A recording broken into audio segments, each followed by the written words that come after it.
بسم الله الرحمن الرحيم. السلام عليكم ورحمة الله وبركاته. إن الحمد لله نحمده ونستعينه ونستغفره ونعوذ بالله من شرور أنفسنا ومن سيئات أعمالنا. من يهده الله فلا مضل له ومن يضلله فلا هادي له. أشهد أن لا إله إلا الله وحده لا شريك له وأشهد أن محمدا عبده ورسوله لا نبي ولا رسول بعده. وقال الله تعالى في كتابه الكريم: أعوذ بالله من الشيطان الرجيم. بسم الله الرحمن الرحيم. يا أيها الذين آمنوا اتقوا الله حق تقاته ولا تموتن إلا وأنتم مسلمون. Sadaqallahul Adzim. Pertama-tama, marilah kita panjatkan puji syukur atas kehadirat Allah Subhanahu wa taala yang telah memberikan berlimpah ruah, bahkan kadang-kadang tanpa kita minta pun. Allah Subhanahu wa taala dengan Rahman Rahimnya menganugerahkan semua nikmat itu kepada kita tanpa syarat. Untuk semuanya itu tidak ada kata yang patut diucapkan selain memuji kepada Allah Subhanahu wa taala. Salawat beserta salam selalu terlimpahkan kepada Nabi Muhammad sallallahu alaihi wasallam, kepada keluarganya dan juga para sahabatnya. Kaum muslimin rahimakumullah. Sebutkan saja nikmat Allah yang kita dapatkan. Nikmat sehat, nikmat bisa makan minum, nikmat panca indera, nikmat akal, nikmat iman, nikmat Islam, dan masih banyak lagi. Pasti kita tidak akan pernah bisa menghitungnya. Dapat dipastikan manusia tidak akan bisa menentukan jumlah nikmat Allah, apalagi membalas semuanya. Jika kita telisik lebih mendalam, kenikmatan yang telah Allah Subhanahu wa taala berikan kepada kita semua tidaklah akan mampu kita balas, meskipun hanya sebagian kecilnya. Bahkan mungkin semua yang kita miliki tidak akan pernah cukup untuk menebus satu nikmat saja dari Allah Subhanahu wa taala.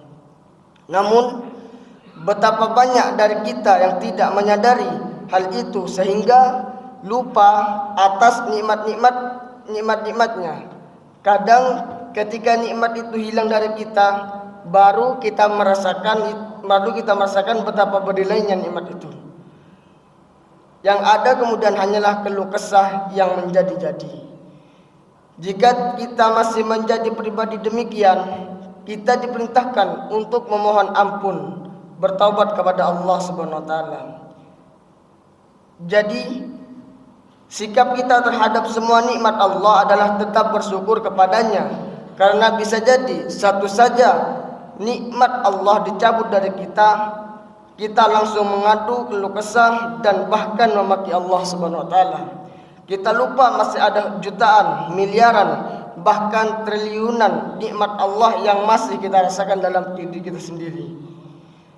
Padahal sudah sangat jelas Allah terangkan dalam firman-Nya yang artinya, sesungguhnya jika kamu bersyukur, pasti kami akan menambah nikmat kepadamu, dan jika kamu mengingkari nikmatku, maka sesungguhnya azabku sangatlah pedih.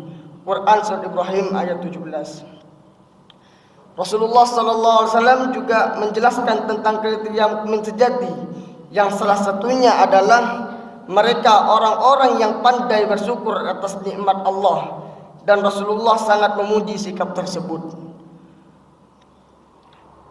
Rasulullah SAW pernah berkata, seseorang mukmin itu sungguh menakjubkan, karena setiap perkaranya itu baik, namun tidak akan terjadi demikian kecuali pada seseorang mukmin sejati. Jika ia mendapat kesenangan, ia bersyukur dan itu baik baginya. Jika ia tertimpa kesusahan, ia bersabar dan itu baik baginya. Hadis riwayat Muslim. Dalam hadis di atas, Rasulullah SAW menyatakan kekagumannya terhadap seseorang Muslim yang mampu bersyukur ketika ia mendapat nikmat dari Allah Subhanahu wa taala dan mampu bersabar kala musibah menimpahnya. Rasulullah SAW juga menyebut mereka yang pandai bersyukur sebagai mukmin sejati.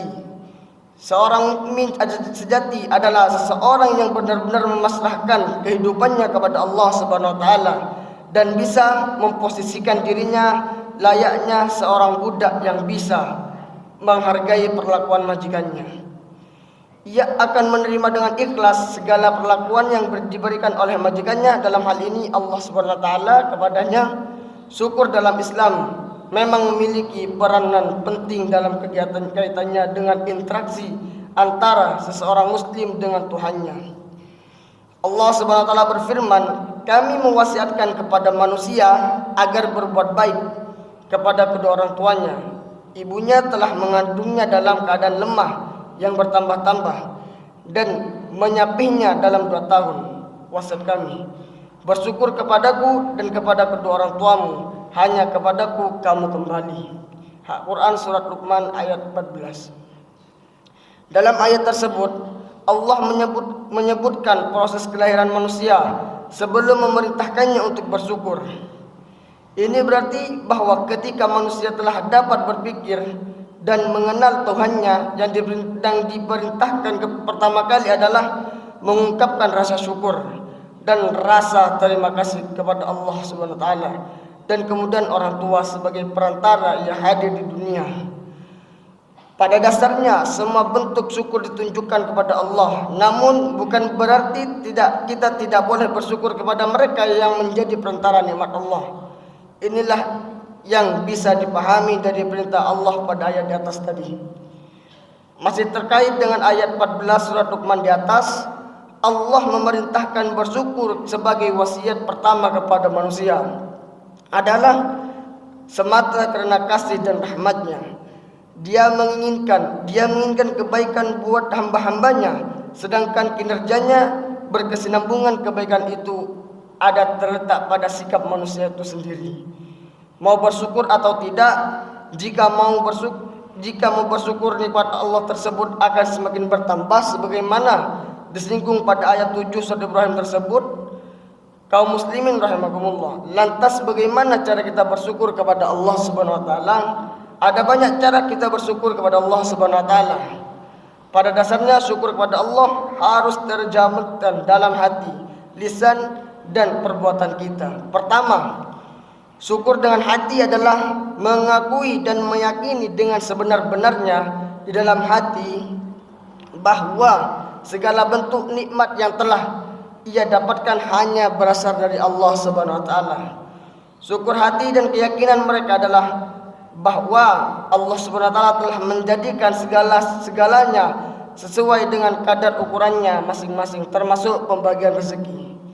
Kedua, syukur dengan lisan adalah dengan selalu memuji pemberian nikmat Allah Subhanahu wa taala, menyebut nikmat itu serta menampakkan nikmat tersebut, atau para ulama menyebutnya tahaddus bin ni'mah. Tahaddus ni'mah atau menyebut-nyebut nikmat Allah adalah dengan ditampakkan, yaitu dilakukan dengan rasa syukur kepada pemberian nikmat, yaitu Allah, bukan dalam rangka menyombongkan diri pada yang lain. Ketiga adalah bersyukur dengan perbuatan. Hal ini dapat kita lakukan dengan cara menambah keimanan dan ketakwaan kita kepada Allah Subhanahu wa taala. Untuk lebih jelasnya, mari kita lihat cara Rasulullah SAW dalam mengungkapkan syukur kepada Allah sebagaimana diceritakan oleh Aisyah radhiyallahu anha. Rasulullah SAW biasanya jika beliau sholat, beliau berdiri sangat lama hingga kakinya mengeras kulitnya. Aisyah berkata, "Wahai Rasulullah, mengapa engkau sampai demikian? Bukankah dosa-dosamu telah diampuni, baik yang telah lalu maupun yang akan datang?" Rasulullah SAW menjawab, "Wahai Aisyah, bukankah semestinya aku menjadi hamba yang bersyukur?" Hadis riwayat Bukhari dan Muslim sahih.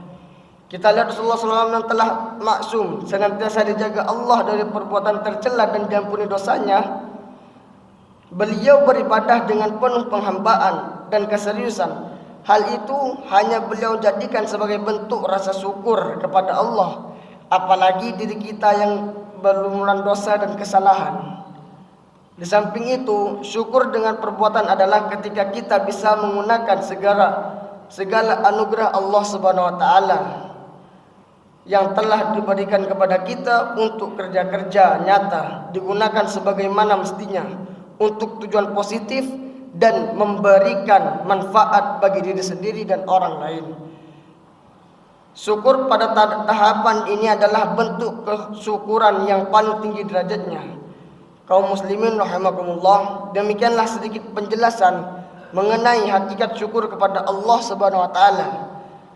Semoga kita bukan termasuk orang-orang yang kufur terhadap nikmat Allah, bukan orang-orang yang melupakan dan melalaikan nikmat Allah, bukan orang-orang yang hanya bisa berkeluh kesah, bukan orang-orang yang iri dengki terhadap nikmat yang diterima orang lain.